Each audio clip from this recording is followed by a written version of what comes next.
Hi, my name is Stuart Weems, and welcome to the Investopoly podcast. Our goal is to share easy to understand evidence-based holistic insights to help you master the game of building wealth. If there's one thing that's been present in property for as long as I've been in this business, nearly 25 years, is that it's always been expensive. So what I wanted to do today is talk about if, our budget is making or forcing us to make some trade-offs or compromise, then maybe a value add strategy is something that we need to consider. And that's what I want to talk about today. I'm going to talk about what does that mean, how to implement it, what are the financial implications, and so on and so forth. But as I said, there's always articles and commentary around housing affordability that, property is expensive. How are people going to get in and be able to buy property? It's becoming less and less affordable, all those sorts of things. The news is, though, that the story hasn't really changed. There was those sorts of articles and commentary around 25 years ago when I started this business, and they haven't really changed. Now, of course, property is more expensive than it was back then, but the affordability of property, or the seeming affordability, hasn't really ever changed. So that is, property's always been expensive, and it's always seemed expensive. It's always seemed difficult to get on the property ladder. But once you're on the property ladder, you can use that equity and leverage that equity and use it to build wealth. Now, the problem, though, is for people that are starting out, either if you're a first-time investor or you're a first-time property buyer, you're going to have this tension between how much property do you get for your budget versus how much quality do you get for your budget. And so quite often people are then comparing, do I invest or buy a smaller property that's in a blue chip suburb, or do I move to an adjoining suburb or even a outlying suburb in order to get a house or a villa unit or something more for my money compared to, say, a two-bedroom apartment in a investment grade location? And I think first-time buyers probably face this dilemma or trade-off more so than anyone else, but certainly first-time investors do as well. And this is where I think a value add strategy works really well, and something that people need to really think about, that if they don't have an unlimited budget, of course, everyone has a limited budget, but a budget that doesn't force them to make too many compromises, then this is where this value add strategy comes into play. So essentially, if you become a value added investor, you're going to allocate some of your financial budget to improving the property after you purchase it. So, in other words, a value add investor is willing to make an initial compromise on the quality of the dwelling that they're buying and maybe the size of the dwelling that they're buying. And even if they're an investor, that means taking a haircut on terms of the amount of rental income they're going to get in return for getting a better quality location. So, really allocating a lot of their budget towards buying the underlying land value and preserving some of their budget to improve the asset after the fact. Now, we really know that and I've spoken many times in this podcast, that the true value of investing in property is the compounding impact of the capital growth, because property provides most of its overall return in capital growth and relatively little of its overall return in income, net income, particularly after expenses. It's that compounding nature of growth that really does all the heavy lifting. So if you have an average growth rate, and I say average growth rate over a very long period of time, we know that growth isn't uniform. It's not straight line. It's not going to happen every year. But if you have an average growth rate of 7.2% per annum over a very long period of time, on average, your property should double in value every 10 years. That means if we buy $1 million property today, in 30 years' time, it would have doubled 3 times and it would be worth $8 million. So that property then, or the market, has generated $7 million of equity in that property. It's hard to get your head around, and human beings are hardwired not to deal with these compounding numbers very well. But you can just look back in history and you look at average capital growth rates over a 40-year, 45-year period. They're in line with that sort of level. And that's just the median house price as well. That's not without having regard to investment grade characteristics.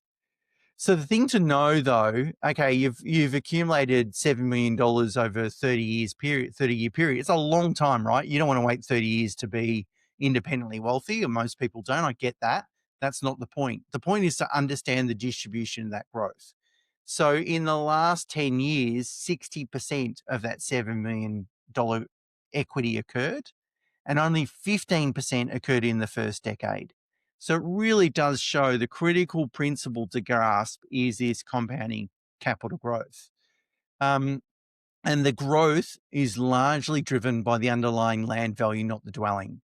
So we can't kid ourselves into thinking that some value add strategy is going to outperform a pure long-term growth strategy. It's not.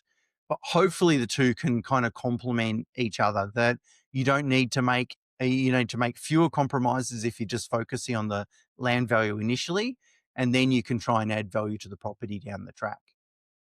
So how could this work, or how can it help? Well, I've spoken about property cycles before, and broadly, markets tend to move between two cycles, a flat cycle and a growth cycle. And hopefully the idea is to buy just before a growth cycle, at least in the first couple of years of it. And if you do that, you're likely to enjoy above average capital growth rates. So you're not going to get 7%, you might get 10 or 12% over the first sort of 5 to 7 years of owning that property, and you're off to the races. It gives you, puts you in a great position. And if the market is doing all the heavy lifting because it's a growth cycle, that's a fantastic outcome. Of course, over multi-decade periods, the idea is to own an investment-grade asset that outperforms the median.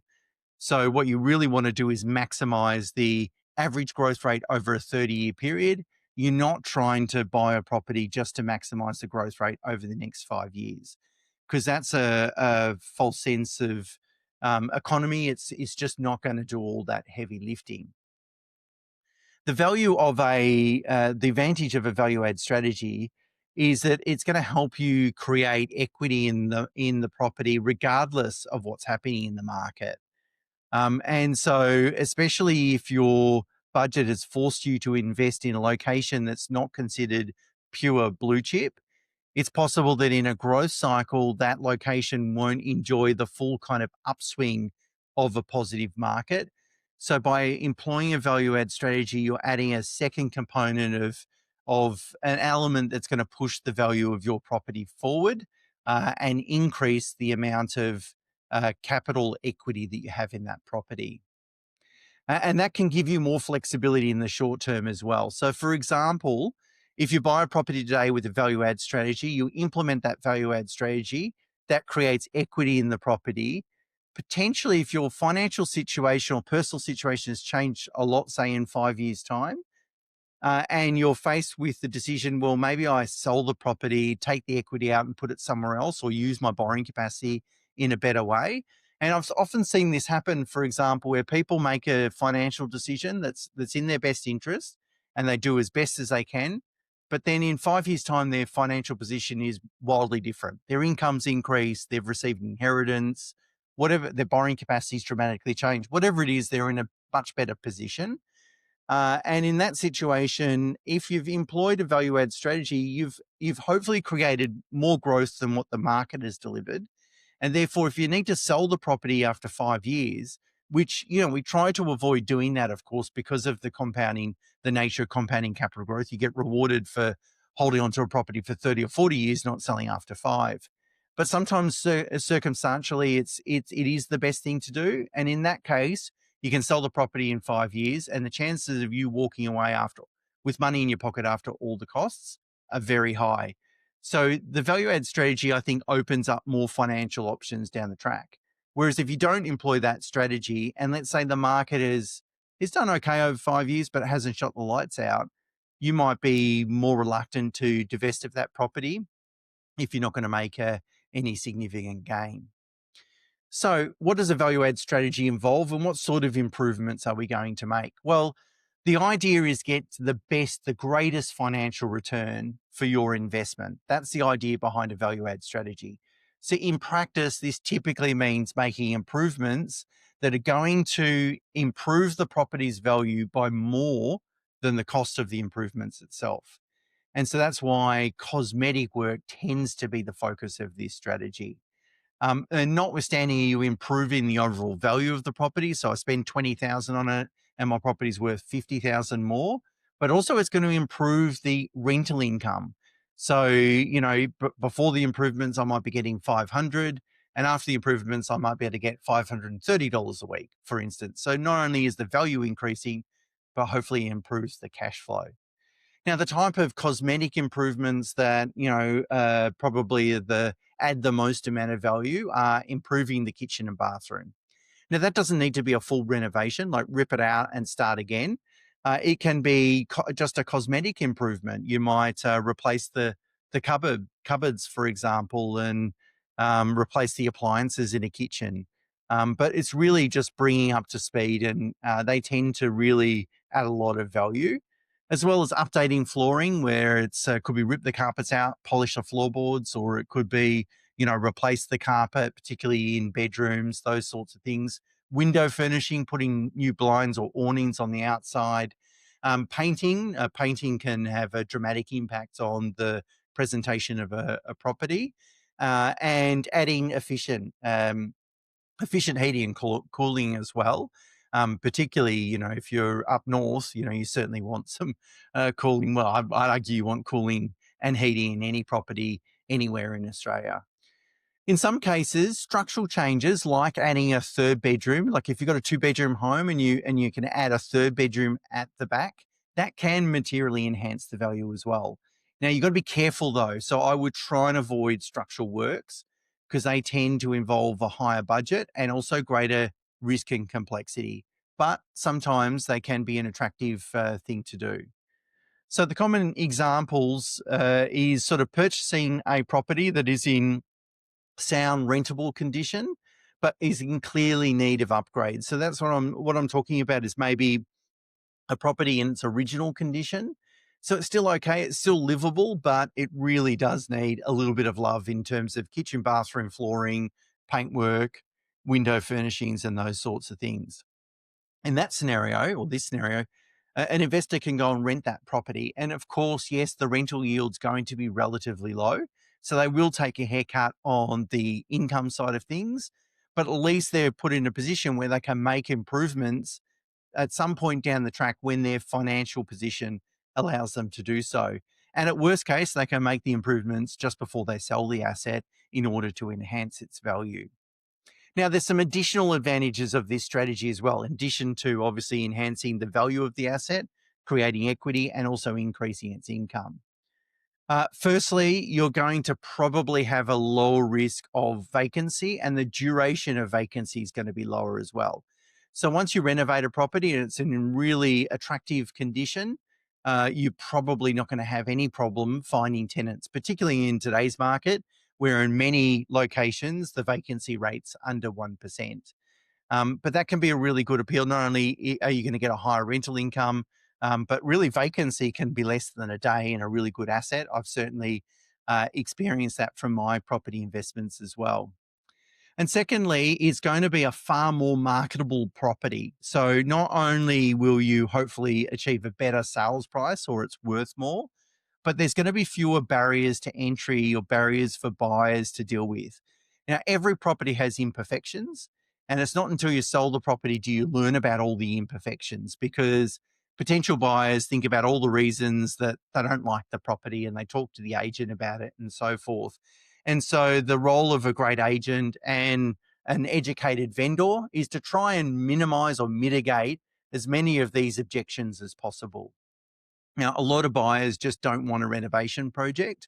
So by presenting a fully renovated property to the market really widens the pool of potential buyers. And that's certainly been true, say, over the last 5 years when, construction costs were getting out of control during COVID. No one really wanted to take on a renovation project. And just speak to anyone that has completed a renovation project during the last 5 years, they'll tell you why you wouldn't want to take on such a project. So therefore, what it means then, you're going to have a far more marketable property, and it's likely you will enjoy a relatively quick sale should you need to sell the asset. notwithstanding you've improved its value and income profile, as I said. Now, what I want to talk about next is the best way to implement this strategy because, one of the challenges with property investing is it tends to be what's a lot more hands on than, say, investing in ETFs in the share market, for instance. And not all of us have an abundance of time to spend or desire to spend on managing property investments.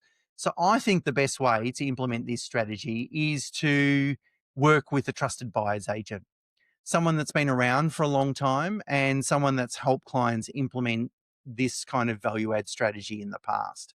Now, what you'll find typically is that buyer's agents that have been around for a decade or longer will typically work with their existing investors, and they'll find ways to help these investors maximize value.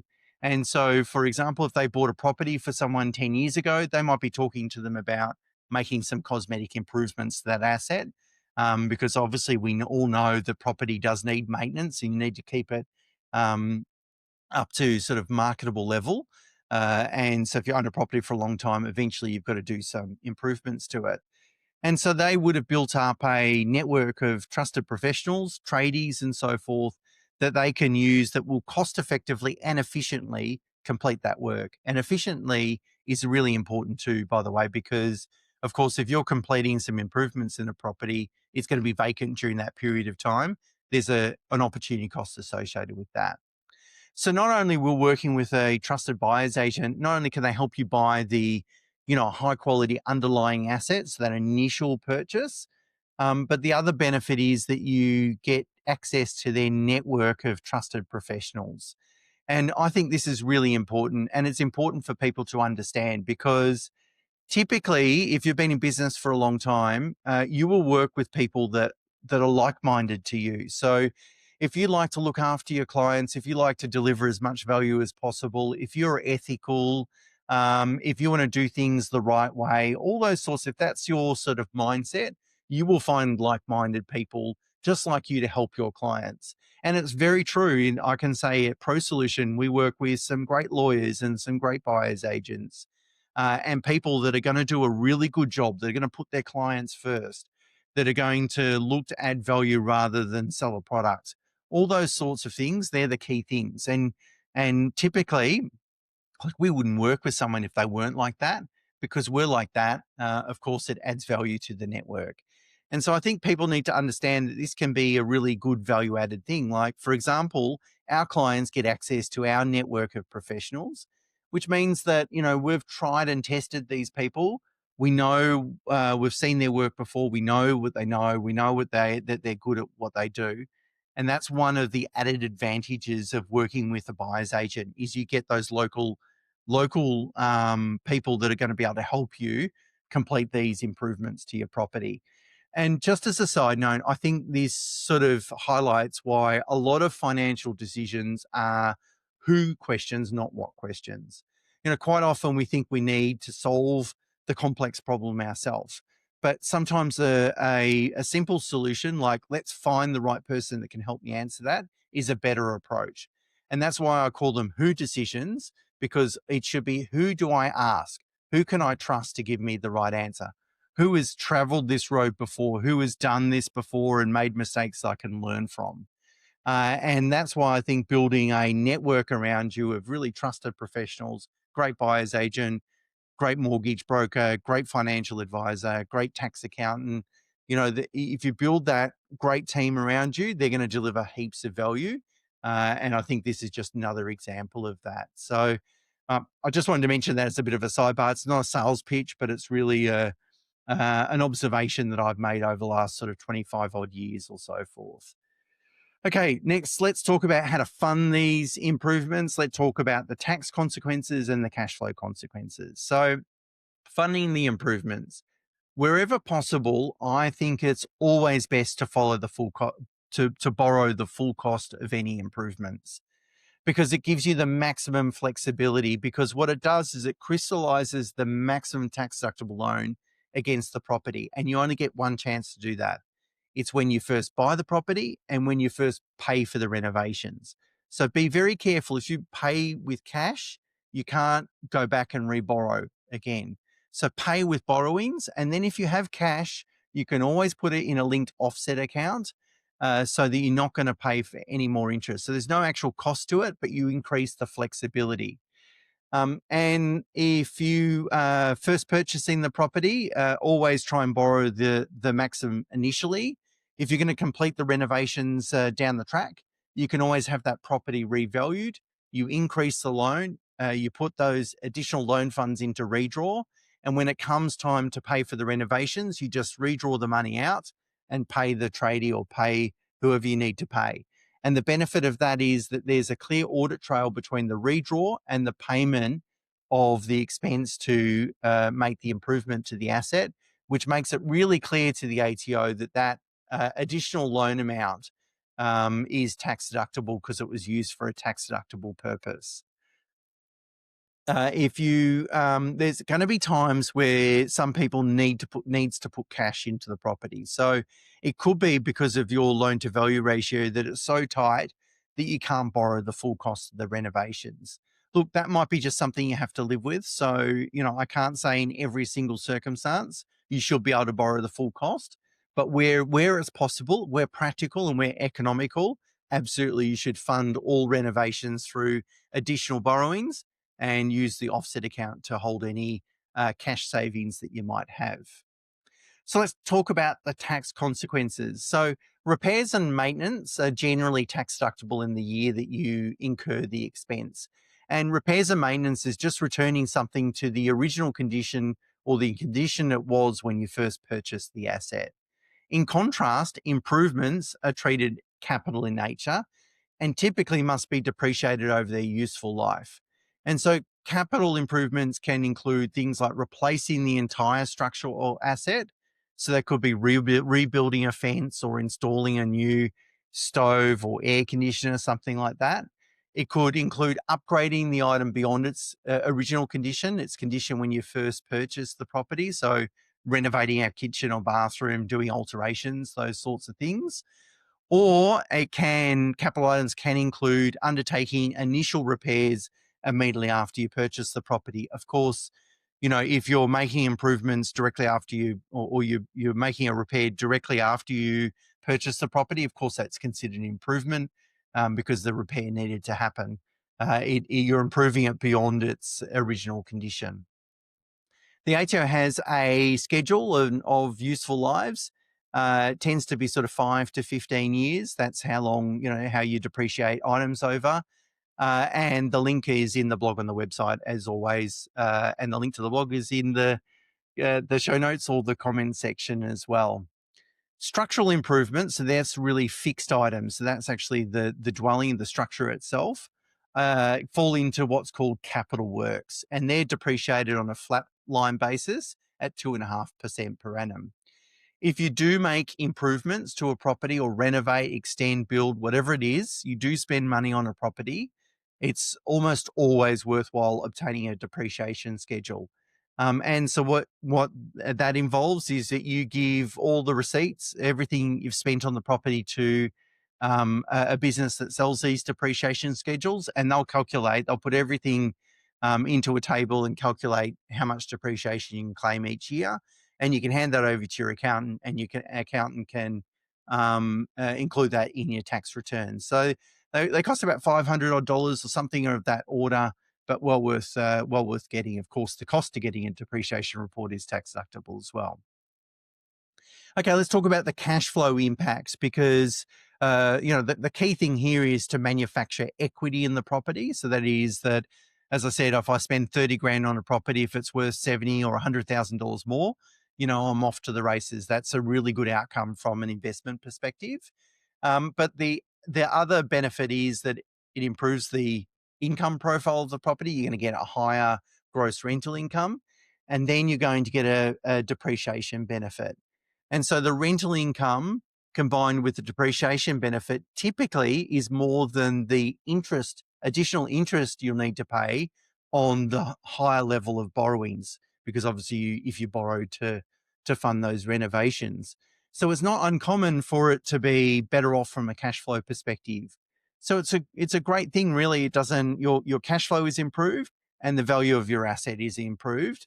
And that's a great situation to be in because overall, it certainly helps investors. So, to sum up, then, a value add strategy, I think I would employ a value add strategy where my budget was limited so that I had to make compromises either in terms of location or size of a particular property asset. And particularly if I need to make compromises in terms of location, because if I'm forced to invest into a non-investment grade location, then I can't necessarily hope to enjoy the same uplift in value through a growth cycle as a quality location might enjoy. And therefore, if I'm attacking it from two different angles, both hoping for just general market appreciation, but then also adding value to a property, I'm hopefully going to enjoy a much better shorter term return. So I think people, if your budget is less than, say, $1 million, I think a value add strategy is going to be something that you need to really think carefully about.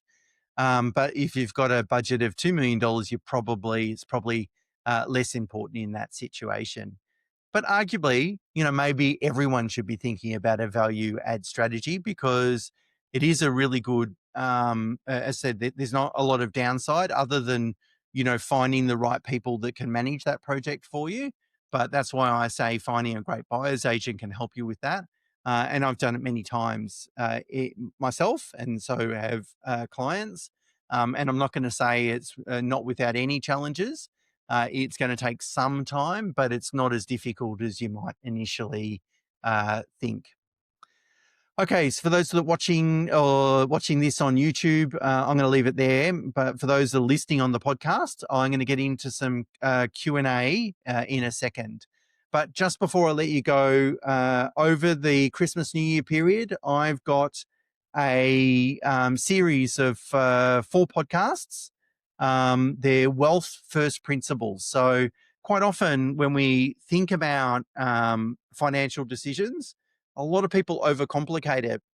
I think building wealth is relatively simple, and building wealth tends to be rooted in sort of simple, logical principles that are often backed up just with simple mathematics.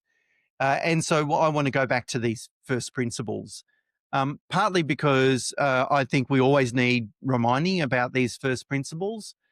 Also, it will help people that have just joined and just started listening to the podcast to, refresh their memory and just get a good sense of, the fundamentals of investing.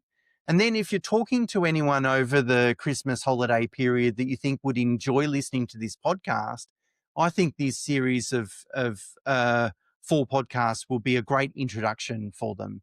So if you're making a referral to this podcast, say, look, listen to this first principle series. That's a good starting point. And if it resonates with them, maybe they can continue listening to the podcast. Anyway, my first one's next week, which is Christmas Eve. And it's going to be about really understanding what builds wealth. I'm going to do one on property. I'm going to do one on shares. And the last one's on cash flow. So they're just fundamental sort of principles that I want to get through. And hopefully you enjoy that. And as I said, if you know anyone that will enjoy listening to the podcast, because we often talk to family and friends over that sort of holiday period, please send them my way. Okay, I'll leave it here for YouTube and I'll keep going if you listen to the audio version.